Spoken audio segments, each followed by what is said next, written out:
Fried and prejudice by Jane Austen. அத்தியாயம் 51. அன்று அவர்களுடைய சகோதரியின் திருமண நாள்.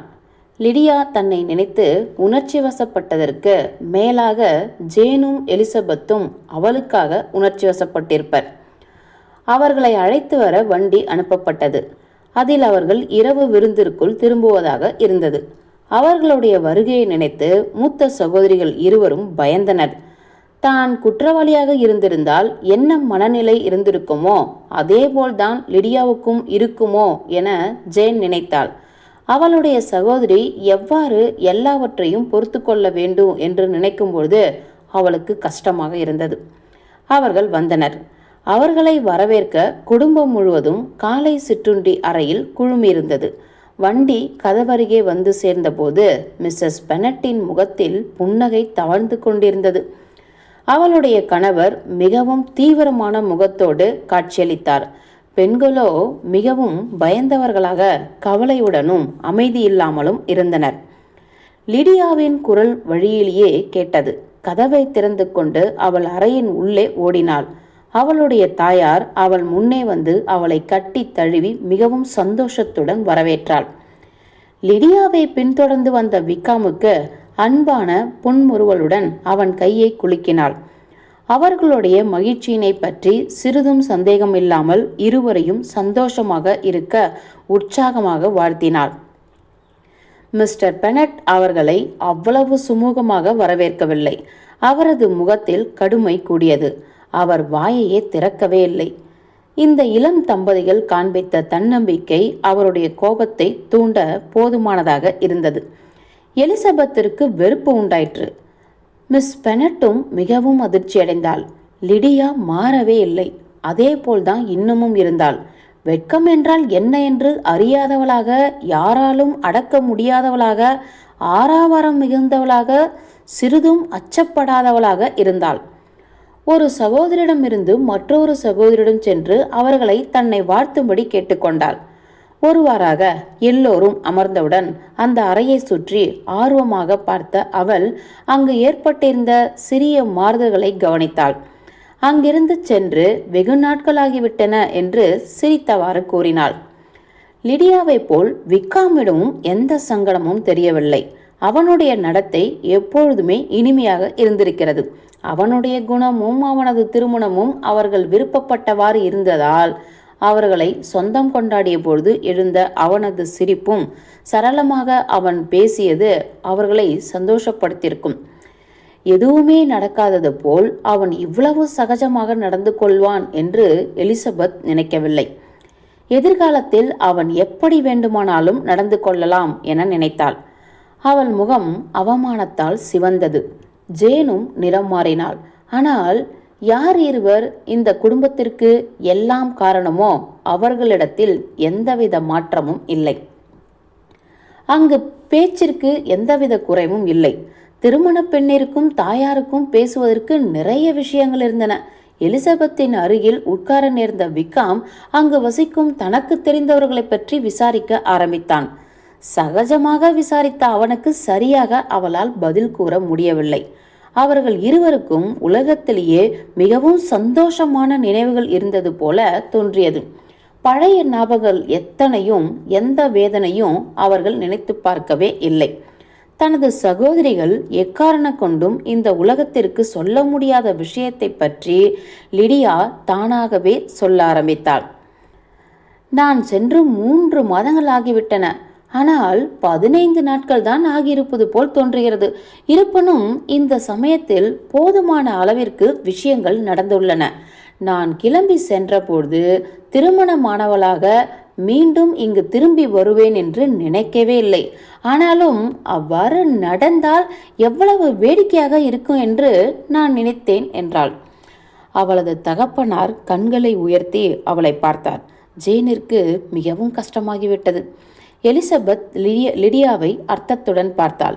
தெரிந்து கொள்ள வேண்டாம் என்று நினைக்கும் விஷயங்கள் லிடியாவிற்கு கண்ணிலும் படாது, காதிலும் விழாது. சந்தோஷமாக, ஓ அம்மா, இங்கிருப்பவர்களுக்கு எனக்கு இன்று திருமணம் ஆகிவிட்டது என்று தெரியுமா? அவர்களுக்கு தெரிந்திருக்காது என்று நினைக்கிறேன். வண்டியில் சென்று கொண்டிருந்த வில்லியம் கோல்டிங்ஸை தாண்டி நாங்கள் செல்கையில் அவருக்கு தெரிய வேண்டும் என நான் தீர்மானமாக நினைத்ததால அவர் பக்கமிருந்த கண்ணாடியை இறக்கி என்னுடைய கையுறையை நீக்கிவிட்டு என்னுடைய மோதிரத்தை அவர் பார்க்க வேண்டும் என்பதற்காகவே கையை ஜன்னல் விளிம்பில் வைத்துக்கொண்டு அவரை வணங்கி நான் அப்படி சிரித்தேன். எலிசபெத்திற்கு இதற்கு மேல் அங்கு தாங்கிக் கொள்ள முடியவில்லை. அவள் எழுந்து அந்த அறையிலிருந்து வெளியே ஓடினாள். அவர்கள் வரவேற்பறையை தாண்டி உணவு உண்ணும் இடத்திற்கு செல்லும் சப்தம் கேட்கும் வரை திரும்பி வரவே இல்லை. லிடியா மிக ஆர்வமாக தன்னுடைய தாயாரின் வலது கையை பிடித்து கொண்டு தனது மூத்த சகோதரியிடம், ஜேன், நான் திருமணமானவள் என்பதால் நான் உன்னுடைய இடத்தை இப்பொழுது எடுத்துக்கொள்கிறேன். நீ பின்னால் போக வேண்டும் என்று சொல்வதை அங்கு வந்த எலிசபெத் கேட்டாள்.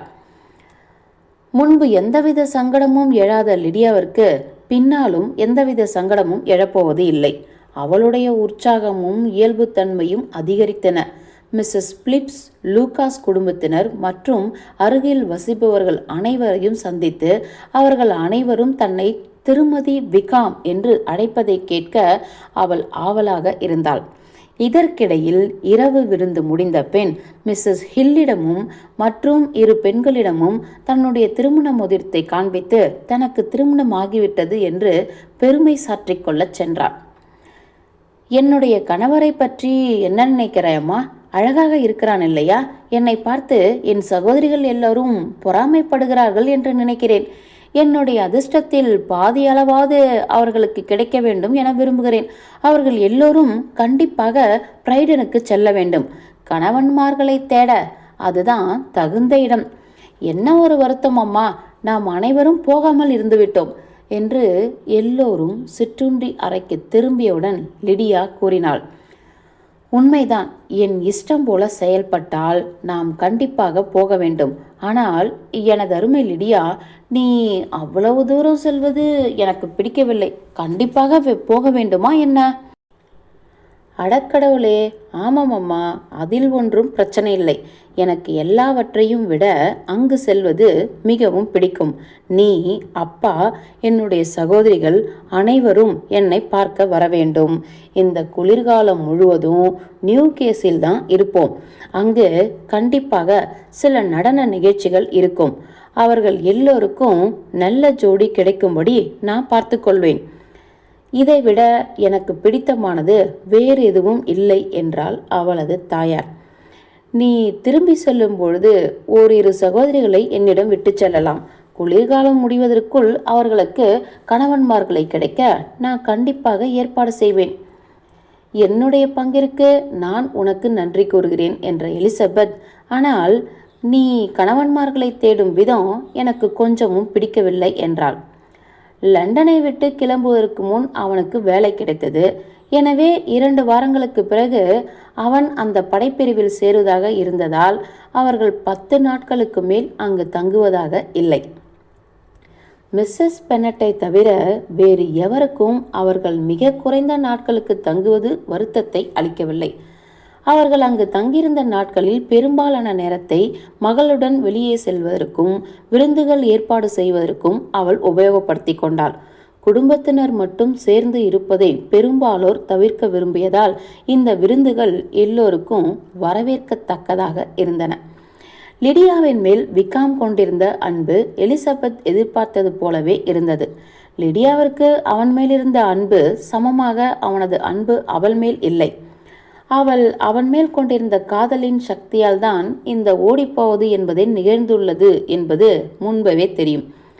தன்னுடைய கணிப்பிலிருந்து புரிந்து கொள்ள வேண்டிய அவசியம் எதுவுமே இல்லை. அவன் ஏன் இவ்வாறு காரியம் செய்தான் என்பது முதலில் புரியாமல் இருந்திருக்கலாம். ஆனால் இப்பொழுது அவளை தீவிரமாக காதலிக்காத போதும் அவளுடன் ஓடிப்போவதற்கு சம்மதித்தான் என்றால் அதற்கு சந்தர்ப்ப சூழ்நிலையின் வற்புறுத்தல் தான் காரணமாக இருக்கும் என்பது தெளிவாயிற்று. இதுதான் காரணம் என்றால் ஒரு துணையுடன் இருக்கக்கூடிய வாய்ப்பு கிடைத்தால் அதனை மறுக்கக்கூடிய இளைஞன் இல்லை அவன். அவனை கண்டால் லிடியாவிற்கு மிகவும் பிடித்திருந்தது. எல்லா சந்தர்ப்பத்திலும் அவன் அவளுடைய அருமை விகாமாக இருந்திருக்கிறான். யாரும் அவனுடன் போட்டியிடவே முடியாது. அவன் எல்லாவற்றையும் இந்த உலகத்தில் மிக சிறப்பாக செய்தான். இந்த நாட்டிலேயே மற்ற எவரையும் விட இந்த செப்டம்பர் முதல் வாரத்தில் அவன் அதிக பறவைகளை வேட்டையாடுவான் என்பதில் அவளுக்கு சிறிதும் சந்தேகமில்லை. அவர்களது வருகைக்கு பிறகு விரைவிலேயே ஒரு நாள் காலை தன்னுடைய மூத்த இரு சகோதரிகளுடன் அமர்ந்திருக்கும் போது அவள் எலிசபெத்திடம், என்னுடைய திருமணத்தை பற்றி நான் எதுவும் கூறவில்லை என்று நினைக்கிறேன். அம்மாவிடமும் மற்றவரிடமும் நான் எல்லாவற்றையும் சொன்னபொழுது நீ அங்கு இல்லை. எப்படியெல்லாம் நடத்தப்பட்டன என்று உனக்கு தெரிந்து கொள்ள வேண்டும் என்ற ஆர்வம் இல்லையா என்று கேட்டாள். இல்லை, இதை பற்றி எவ்வளவு சுருக்கமாக கூற முடியுமோ அவ்வளவு சுருக்கமாக சொன்னால் நல்லது என்றாள் எலிசபெத். நீ ஆச்சரியத்திற்குரியவள்தான். ஆனால் எல்லாம் எப்படி நடந்தது என்று நான் உனக்கு சொல்லியாக வேண்டும். ஜெயின் கிளிமென்ஸில் திருமணம் நடந்தது. ஏனென்றால் விக்காம் தங்கியிருந்த இடம் அந்த பகுதியில் தான் இருந்தது. நாங்கள் எல்லோரும் அங்கு 11 மணி அளவில் இருக்க வேண்டும் என்று ஏற்பாடு ஆகியிருந்தது. மாமா, அத்தை, நான் மூவருமாக சேர்ந்து அங்கு போவதாக தீர்மானிக்கப்பட்டு மற்றவர்கள் சர்ச்சில் சேர்ந்து கொள்வதாக இருந்தது. திங்கள் காலை விடிந்தது. நான் மிகவும் பரபரப்பாக இருந்தேன். ஏதாவது நடந்து எல்லாம் நின்று போய் நான் மிகவும் குழப்பத்தில் ஆழ்ந்து விடுவேனோ என்ற பயம் மிகவும் இருந்தது. அப்படி ஆகியிருந்தால் நான் மிகவும் கஷ்டத்துக்குள்ளாகியிருப்பேன். நான் அலங்காரம் செய்து கொண்டிருந்த நேரம் முழுவதும் எனது அத்தை எனக்கு நீதி போதனை செய்து கொண்டிருந்தாள். எப்படி இருப்பனும் 10ல் ஒரு வார்த்தைக்கு மேலே எனக்கு எதுவும் காதில் விழவில்லை. ஏனென்றால் உனக்கு தெரியும், நான் என்னுடைய அருமை விக்காமை பற்றி நினைத்து கொண்டிருந்தேன். அவனுடைய நீல நிற கோட் அணிந்து கொண்டு அவன் திருமணத்துக்கு வருவானா என்பதை தெரிந்து கொள்ள வேண்டும் என்று மிகவும் ஆவலாக இருந்தேன். பிறகு எப்பொழுதும் போல 10 மணிக்கு எங்களது சிற்றுண்டி முடிந்தது. இந்த நேரம் என்பது நீண்டு கொண்டே போனது போல இருந்தது. ஏனென்றால் மாமாவும் அத்தையும் நான் அவர்களுடன் இருந்த நேரம் முழுவதும் என்னிடம் மிகவும் கடுமையாக நடந்து கொண்டனர் என்பதை நீ புரிந்து கொள்ள வேண்டும். நான் அங்கு 15 நாட்களாக இருந்த போதிலும் ஒரு தடவை கூட வீட்டை விட்டு ஒரு அடி எடுத்து வைக்கவில்லை என்பதை நீ நம்ப வேண்டும். ஒரு விருந்தோ ஒரு நிகழ்ச்சியோ எதுவும் இல்லை. லண்டனில் ஆட்களே குறைவாக இருந்தனர் என்பது உண்மை என்றாலும் சிறிய அரங்கம் என்னவோ திறந்துதான் இருந்தது. அப்பொழுது ஒரு வண்டி வாசலில் வந்து நின்றவுடன் மிஸ்டர் ஸ்டோன் மாமாவை ஏதோ வேலை விஷயமாக வெளியே அழைத்து சென்று விட்டார். அவர்கள் இருவரும் சேர்ந்து விட்டால் பிறகு என்னவாகும் என்று உனக்கு தெரியும். அதற்கு ஒரு முடிவே இருக்காது. எனக்கும் மிகவும் பயமாகிவிட்டது. என்ன செய்வது என்றே புரியவில்லை. மாமா தான் என்னை திருமணம் செய்து கொடுப்பதாக இருந்ததால் நாங்கள் அந்த நேரத்தை தாண்டிவிட்டா அன்று எங்களுடைய திருமணம் நடைபெறாமல் போய்விடும். ஆனால் அதிர்ஷ்டவசமாக 10 நிமிடங்களில் மீண்டும் திரும்பி வந்துவிட்டார். பிறகு நாங்கள் எல்லோரும் வெளியே கிளம்பினோம். எப்படி இருப்பனும் அவர் வர முடியாமல் போயிருந்தாலும் திருமணம் நடக்காமல் போயிருக்க வேண்டிய அவசியம் இருந்திருக்காது. ஏனென்றால் மிஸ்டர் டார்சி திருமணத்தை நடத்தி முடித்திருப்பார் என்பதை நான் பின்னால் நினைவு கூர்ந்தேன். Mister Darcy? எல்லையில்லா ஆச்சரியத்துடன் எலிசபெத் கேட்டாள். ஓ ஆமாம், உனக்கு தெரியுமா? விக்காமுடன் அவர் அங்கு வருவதாக இருந்தது. ஆனால் அடடா, நான் மறந்து விட்டேனே. நான் அதை பற்றி ஒரு வார்த்தை கூட சொல்லியிருக்க கூடாதே. நான் அவர்களுக்கு உண்மையாக சத்தியம் செய்து கொடுத்தேனே. விக்காம் என்ன சொல்வான்? அது ஒரு பெரிய ரகசியமாக இருக்க வேண்டியது என்றாள். அது ரகசியம் என்றால் அதை பற்றி மேலும் ஒரு வார்த்தை கூட சொல்லாதே. நான் மேலும் எதுவும் கேட்க மாட்டேன் என்று என்னை நீ நம்பலாம் என்று ஜேன் கூறினாள். ஆமாம், நிச்சயமாக என்று எலிசபெத் விஷயத்தை தெரிந்து கொள்ள வேண்டும் என்ற தனியாத ஆர்வம் இருந்த போதிலும் நாங்கள் உன்னை எந்த கேள்வியும் கேட்க மாட்டோம். நன்றி என்ற லிடியா. நீங்கள் கேட்டா நான் எல்லாவற்றையும் உங்களிடம் கண்டிப்பாக சொல்லிவிடுவேன்.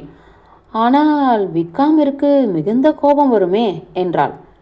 கேட்க வேண்டும் என்ற ஆவலை கட்டுப்படுத்த முடியாமல் எலிசபெத் அங்கிருந்து வெளியே ஓடிவிட்டாள். அதை பற்றி தெரிந்து கொள்ளாமல் இருப்பது என்பது முடியாத காரியமாக இருந்தது. தகவலை அறிந்து கொள்ள முயற்சி எடுக்காமல் இருப்பதும் முடியாத காரியமாக இருந்தது. அவளுடைய சகோதரியின் திருமணத்தில் டார்சி இருந்திருக்கிறான். விருப்பம் இல்லாத மனிதர்கள் இருக்கும் விருப்பப்படாத இடத்திற்கு அவன் சென்றிருக்கிறான். அவனுடைய அர்த்தம் என்னவாக இருக்கும் என்று அவளுடைய கற்பனை வேகமாகவும் கட்டுக்கடங்காமலும் அவளுடைய மனதில் ஓடின.